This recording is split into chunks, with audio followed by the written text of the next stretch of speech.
guys, welcome back to my channel. I hope you're doing super well. If you're new here, I'm Desiree. I make content about true crime, rambles like this, some vlogs here and there, so if you like what you see, don't forget to subscribe. Okay, what am I watching lately? So, Supacell was super popular on Netflix, still is, and for good freaking reason. I binged it and I am waiting for the second season impatiently, even though the first season literally came out not that long ago. Amazing stuff. I was prepared to say that I'm not someone that's really into superpower type shows, but that's not true at all. That would be a lie. I was obsessed with Heroes, my favorite show, hands down. And Supacell, I'm just impressed. So basically, it's a show where different people are just kind of living their lives, right? And you see that when they're in moments of intense stress and need, they go to have this reaction, and that's when their superpower awakens, and it could be anything like going invisible,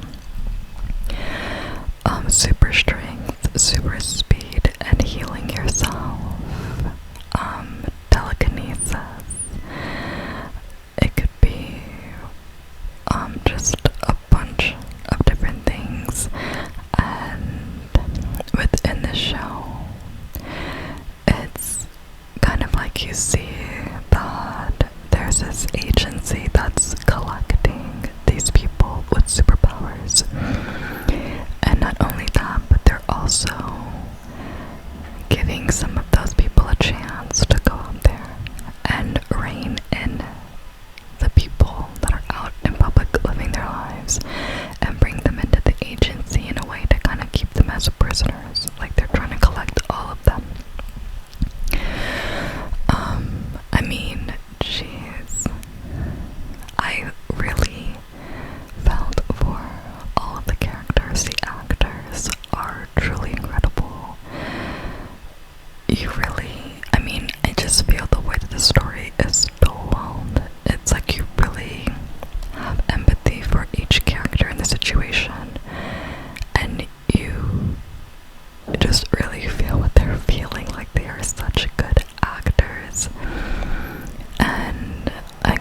who's been missing, or this woman who's been missing for a while, and it's because of her powers, and she was brought in by the agency. Also, the premise of the show, basically, it's called Supercell, right? And Supacell in the show is described as something as kind of a mutation from sickle cell. And so everybody that has Supercell had a family member, maybe a grandmother, mom, or some parent that had sickle cell anemia. Since this is a very prevalent disease within the Black community. So, and it follows these people's struggles in life and how they are using their powers. Now, the main guy that this show, like, he's really kind of the star of the show, I would say.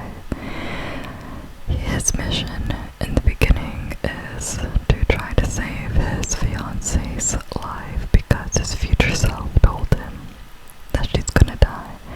So this guy can basically time travel and teleport and all this stuff. And so he's trying to just save her life, and in the end, things unfold in an unfavorable way, and it leads us to the fight that's gonna come in season 2. And it's really just an incredible show. So I cannot wait for that. But one thing that really stood out to me that a character said was when his friend was basically saying, I understand you have powers now. You're going really fast and making good money because, as a result of your power. But I don't think that you should just be using your power for personal gain. It's not right. And the guy's response to him was saying, this is not a comic. This is not a movie or something. This is our real life. And we have struggled in our real life. And basically, I don't want to struggle anymore. And that really stood out to me because, say, okay, hypothetically, you had some kind of a power that made you. When they're like, what if you had a superpower, what would you do? Would you use it for personal gain? If you're in a situation where you're struggling, barely living, so the show is just so well written. So there's a reason why it's #1 on Netflix. Let's see, another thing that I've been watching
he has a son, and they end up getting married, and you know, it's just this cute little town, positive show that's just so relaxing to watch.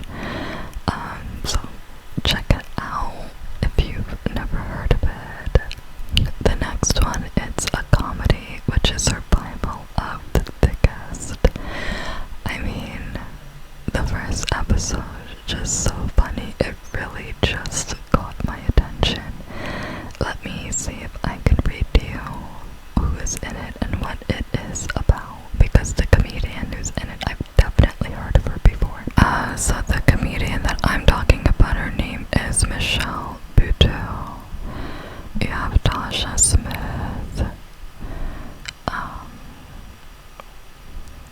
and quite a few other people. Garcelle Beauvais, we know her from The Housewives of Beverly Hills, baby. You know I like my reality shows. A really wonderful cast, and the overview of the show is, the character's name is Mavis. Oh, is that her name? Okay, so the character's name is Mavis Beaumont, which is played by Michelle, the main character, right? So she is a plus-sized woman and she is newly single, and finds herself having to rebuild her life as a struggling stylist. And in the first or second episode, you see her styling Garcelle Beauvais' character, who is this 80s or 90s, I'll say 80s, I think, supermodel back in the day, and she's rich and living this type of luxury, and you know, this character gets the opportunity to go and style her, and she thinks that she is styling her for this really big event, and Garcelle's character doesn't really feel comfortable in her body. She lies and says that she's a size 4 when she's not. She wears a corset, and the character Michelle is like horrified because she's like, what is this, you know, Bridgerton looking thing that you are struggling to get yourself into? And so she begins to kind of trust her, but then she's like, you know what, I can't do this. I make it my mission to style people in a way that makes them love their bodies. And I love that. I love seeing the struggle of Garcelle's character of not really appreciating her body for what it was, and then the transition to putting on a dress that this character Michelle puts on her and says, oh, that's actually not bad, I actually like it, and there's no corset, there's nothing, it's just a beautifully, it's a dress that just fits so beautifully on her, and it's like she almost wakes up to herself and didn't realize that I am beautiful without all of that other extra stuff that's not necessary, that makes me struggle, and I can be comfortable and still look good, and I'm not a size 4, and I'm still beautiful, you know what I mean? I really loved that. Anyway, so they go to this event, and this character Michelle, she's saying, what is this? Why is there a casket? It's because it's Garcelle's character's ex-husband's funeral, and she's saying, I want to look fabulous, you made me feel fabulous. This is the first time that I've ever felt, you know, good about myself in this way naturally. And she is going down the walkway like it's a runaway. It was just so funny. And then we see this character Michelle. Well, it actually opened up because she was with this guy, living with him. She was with him for about 5 years, and she comes home one day, you know, and finds him cheating on her. She's like, what the heck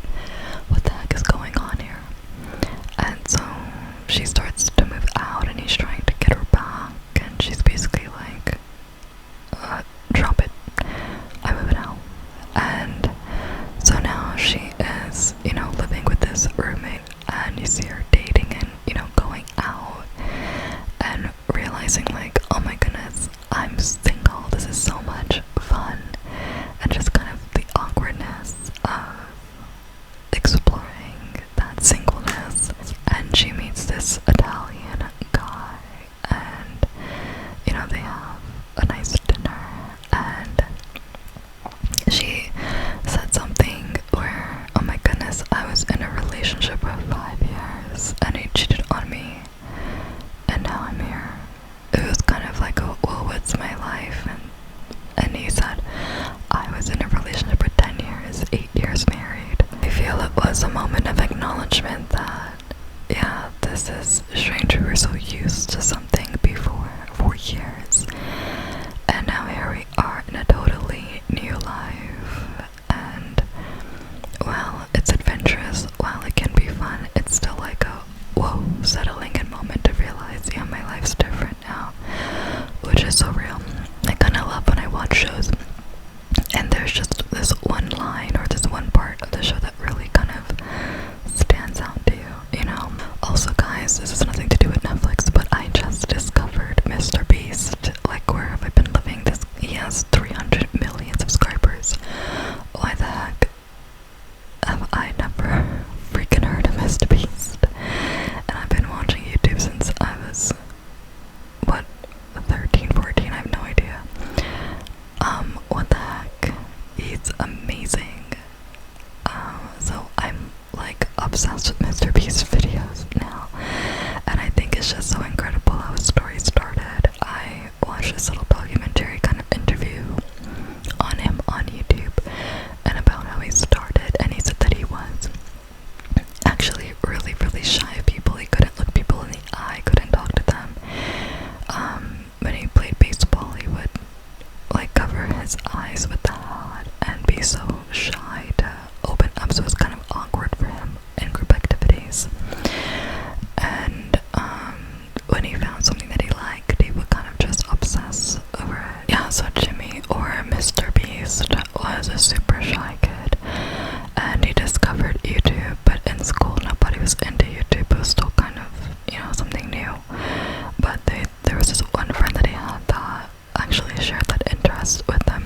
So Jimmy began making YouTube videos that nobody would watch, and they began to do, you know, silly things, but he was like, I was so bad at it because it was boring, it wasn't getting anybody's attention. But he was like, if I just keep doing it, eventually it will stick and something great will come of this. What kept him going was the idea of being a YouTuber, and he just obsessed over it, and slowly his videos over a span of a couple years started getting better and better and better. He started, I think there was a video where he put a microwave inside of a microwave, or read the entire dictionary, or counted up to like 10,000, something like this. And it got to the point where his mom said, okay, now's the time, you know, high school's over, time to start applying to colleges. And he did not want to go to college. He wanted to be a YouTuber, but he still wasn't making anything, or if he was, it was $100, or maybe not even, so nothing that could support him. And she was saying that if you want to continue living in my house, you can still do your YouTube, but you're going to college. If you don't want to go to college, then you need to move out. And he had no money to move out and nowhere to go, so he had to go to college. And he actually gained more and more traction. So at this time he had quite a few thousand subscribers actually, but he still wasn't making the money that he needed to make. And I think, and he was only in university, I think, for a few weeks, and he got a sponsorship because he went even harder. He would like kind of look at a lot of the content that he liked and make a lot of videos with his buddy, and he got a sponsorship, and the guy was proposing to him $5,000 for something, and he said, no, give me 10,000 and I'm gonna give it away to somebody. And the person was like, are you crazy? But he did it. And so Jimmy made a video where he saw this homeless guy and he said, hey, I just want to give you this. And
are you guys watching?